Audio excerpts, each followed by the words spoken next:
I would like now to introduce the participants of the roundtable. Immediately to my left, Mike Reid, which is currently the American editor of The Economist. I'm sure somebody who most of you know very well. Mike joined The Economist in 1990 as Mexican Central American correspondent, and prior to this he was based in Lima, Peru, working for The Economist, The Guardian, and the BBC.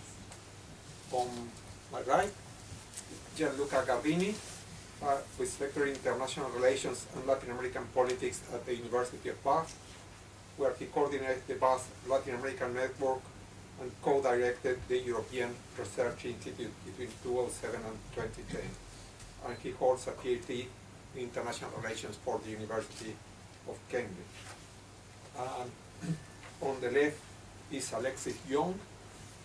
Alexis is a researcher at the International Economic Business and International Relations Research Center of the Universidad del Pacifico in Lima, Peru, a center that focuses on recent developments in the global trading system, economic effects of trade agreement, and flows of foreign direct investment. Alexis holds a master's degree in applied mathematics and economics, and is a lecturer in international trade theory. So, I will now ask each of the participants, starting by Mike, to talk for maybe 15 minutes or so, and then we'll open the floor to questions. Mike? A pleasure always. Thank you very much, Francisco. It's a pleasure to be here. And it's very interesting to listen to Mauricio. I think there's no doubt that the Pacific Alliance is potentially one of the most interesting and important developments in Latin America in the last decade or so. But let me underline potentially, and I'll come back to that bit in a moment. But first, let me say, why is it interesting and important? It's interesting because I think it's learned some of the lessons of the last 10 years in regional integration in Latin America. It's a paradox or a contradiction that probably never has Latin American integration been talked about so much, and have there been so many summits than in the last decade.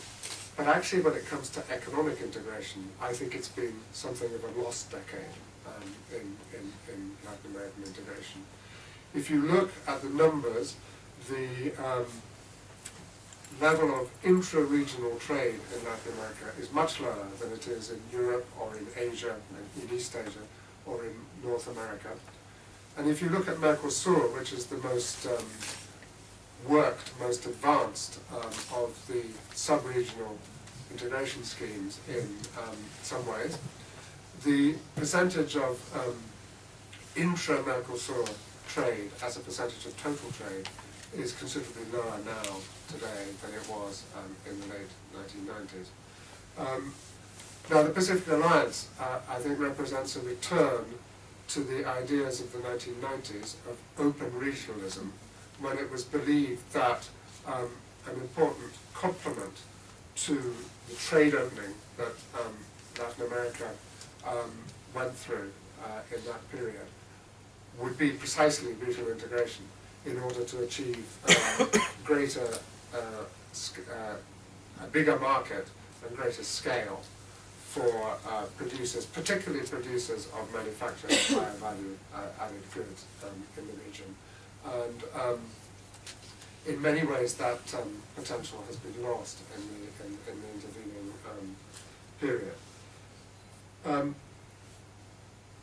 The Pacific Alliance is interesting also because, as Mauricio said, because of the Asian angle. I mean, these are fast-growing, open economies that have important trade links to Asia.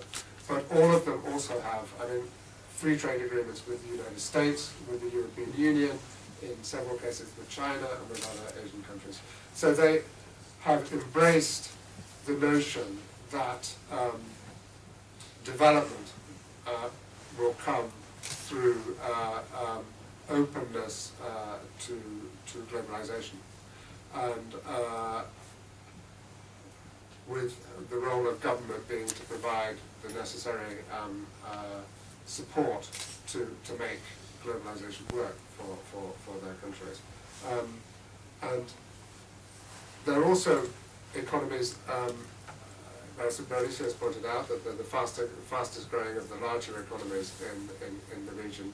And that growth, it's true in the case of the Andean three, that growth is based to some extent on the commodity boom, but it's also based on high levels of investment. Peru, investment as a percentage of GDP in Latin America as a whole is 23%. In Peru it's 30%, in Chile and Colombia it's 27%, in Mexico it's almost 23%, in Brazil it's 18.5%. I think the presidents of the Pacific Alliance, and indeed Mauricio, have been far too diplomatic to say this, but I can.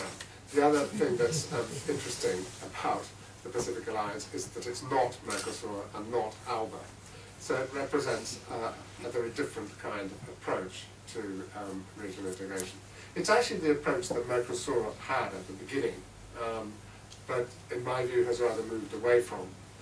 And I think one of the important things when I say that the Pacific Alliance, the governments in the Pacific Alliance see this as a tool to make the most of globalization, is it's a recognition of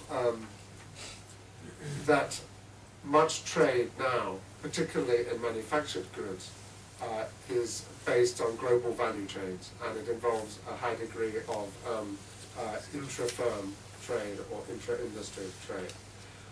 And I think that, therefore, I'm sure, Ambassador Giardini may or may not agree with me on this, but I think the Pacific Alliance poses a question for Brazil. Brazil is a very different kind of economy. It has much more industry. It has than, say, the Andean three. It has actually slightly less than Mexico as a percentage of the economy as a whole. But I think the fact that Mercosur has rather turned in on itself and has not embraced trade agreements with the rest of the world poses something of a problem. And in that regard, let me quote Rubens Barbosa, a good friend to some of us, who was Brazilian ambassador here in London some years ago, who was involved in the original negotiations of Mercosur, and is now the president of the Trade Council of Fiesco, the Sao Paulo Industrialist Association. And a couple of weeks ago, he wrote, "The world is not going to wait for Brazil. Either Brazil makes up for lost time and reformulates its trade negotiation strategy, or it will become ever more isolated in the real world of global trade and investment." So I think that, in a sense, is the challenge that the Pacific Alliance poses to Brazil and to the rest of South America. The rest of the world is not going to wait for the region. It's a question of if the region is going to go out and embrace the rest of the world. So I think there is a contest. It's a friendly contest. It's not a hostile project to Mercosur and ALBA, it's just a different project. And I think that the rest of Latin America will watch and see what happens in the coming years. Okay, so that's why I think it's interesting and important. But what is it? I mean, it's a great brand. It's a fantastic brand. Mauricio, Francisco didn't say this, but Mauricio, before he became a journalist, he was a professional marketing man, and he's a very good marketing man.